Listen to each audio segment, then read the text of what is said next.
Olá, eu sou o professor Diogo Comba, o Jogão da redação de Português e Literatura também. É assim que você me encontra nas redes sociais, professor Diogo Comba. Peço para que você se inscreva no canal, deixe o seu like, ative o sininho e marca aí nos comentários alguém que fez o Enem hoje e que vai fazer na semana que vem também, né? Falando aqui, primeiramente, sobre o tema da redação. Olha só o tema da redação do Enem deste ano. Desafios para o enfrentamento da invisibilidade do trabalho de cuidado realizado pela mulher no Brasil, correto?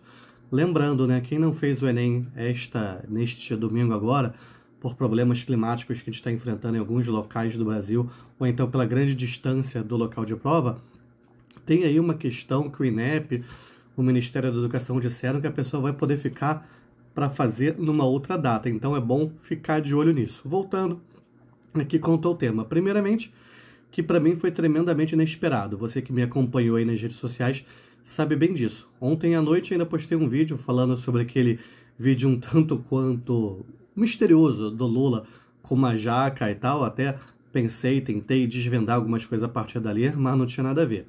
Um segundo ponto que eu achei esse tema, de certa forma, bastante próximo a um que a gente teve alguns anos atrás, que foi o seguinte: a importância da mulher nas ciências da saúde no Brasil. De certa forma, se aproximam, né? E outra coisa, um tema como esse de ontem, matérias como sociologia, filosofia, história, geografia, certamente vão te ajudar bastante, né? É aquilo, o conhecimento adquirido ao longo da sua formação. E aqui, ao longo dos próximos tópicos, eu vou te mostrar como a cultura pop, como o cinema, como a televisão, podem ter te ajudado bastante num tema de redação como esse. Primeiramente, lembrando um filme de alguns anos atrás, se não me engano, 2016 ou 2017. Que filme? Que Horas Ela Volta, lá com a Regina Casé, que você poderia ter usado como repertório.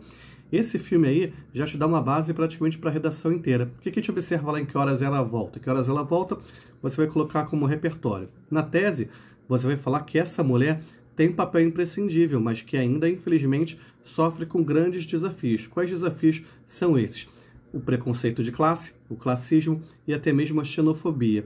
Xenofobia é a aversão ao estrangeiro, mas que aqui no Brasil a gente tem usado esse termo também para o preconceito contra nordestinos ou contra pessoas lá do norte do Brasil, beleza? Aí, vamos lá para o nosso segundo parágrafo, o primeiro parágrafo argumentativo. Você vai fazer uma tese sobre o classismo, beleza? Sobre esse preconceito de classe. Logo depois, no seu repertório, você pode falar, por exemplo, sobre a empregada da Helena. Você que assiste novela, no final da tarde, tem uma novela aí do Manuel Carlos sendo reprisada, e a gente observa como a empregada da Helena só aparece em momentos assim, pouco representativos da trama, oferecendo um cafezinho para Dona Helena, perguntando se a Dona Helena quer fazer alguma coisa. E, pô, a empregada da Helena ali é praticamente onipresente. A mulher tá presente, tá lá na novela quando a Dona Helena acorda, quando a Dona Helena vai dormir, no domingo à tarde, né? A mulher é praticamente Jesus Cristo ali. E ela acaba exercendo múltiplas funções. A gente se pergunta, será que essas múltiplas funções são devidamente remuneradas? Por quê? Tem momento que ela está fazendo compras, tem momento que ela está fazendo o café da Dona Helena, tem momento que ela está levando a neta da Dona Helena para passear, está fazendo ali a função de babá. A neta da Dona Helena nem mora lá com ela, cara. Olha só que absurdo, uma jornada tremendamente exagerada. Lógico, com certeza a gente vê ali mais do que 8 horas de trabalho. E, mais uma vez, a gente vê uma aproximação aí com o racismo nesse momento. A empregada da Dona Helena é uma das únicas personagens negras de toda a trama. Muitas novelas da Globo são realmente criticadas por causa disso. Recentemente, a Globo fez até uma espécie de disclaimer, tipo a Disney fez, falando que certas novelas, algumas delas com mais de 20 anos, retratavam, reproduziam costumes e realidades da época com as quais a Globo não concorda hoje em dia. Estava errado naquela época, mas não era algo discutido, e a Globo assume que não concorda com esse tipo de coisa. Uma outra figura de empregada na novela, também uma das únicas negras da novela, chama muito atenção. Por quê? Porque é muitas vezes assediada pelo menino, pelo adolescente da casa, e é com ela que ele acaba tendo a sua primeira experiência sexual, né? Levando em conta aí até um clichê, uma questão muito problemática, que muitas vezes a empregada doméstica é assediada, certo? É praticamente não vou falar o termo aqui para não perder monetização, mas vocês entenderam.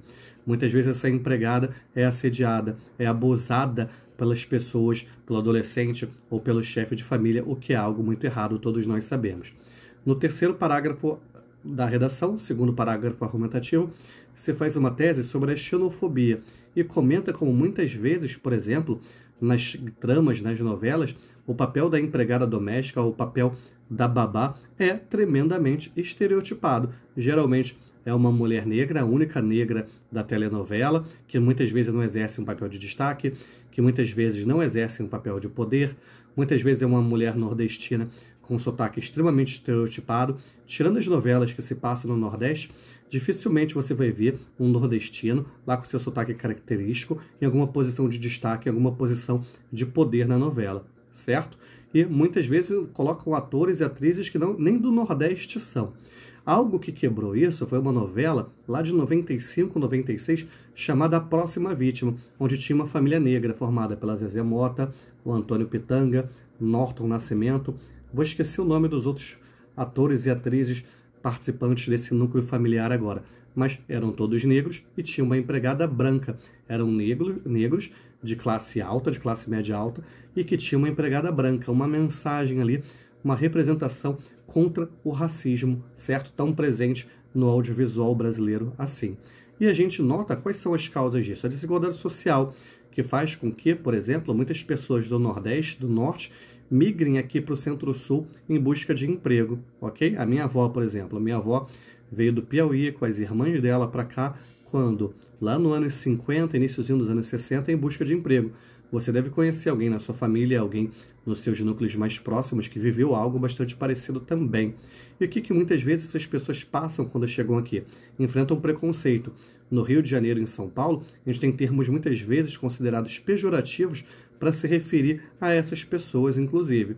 A falta de reconhecimento, porque muitas vezes essas pessoas vão exercer trabalhos que não têm carteira assinada, vão acabar caindo na economia informal. A economia informal, por exemplo, ó, de babá, de empregada doméstica, de cuidadora de idosos, beleza?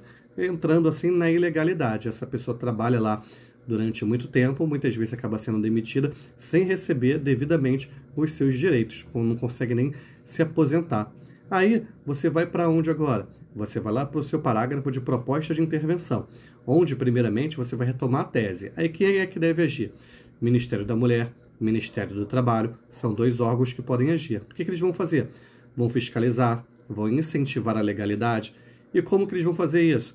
Vão entrar em contato com as secretarias estaduais, com outros órgãos, com ONGs, com sindicatos, certo? De várias regiões, de vários estados do Brasil. E o que se busca com isso? Busca-se a legalidade, o registro devido dessas pessoas, para superar que tipo de coisa? Para superar o classismo, o racismo, o machismo, a xenofobia.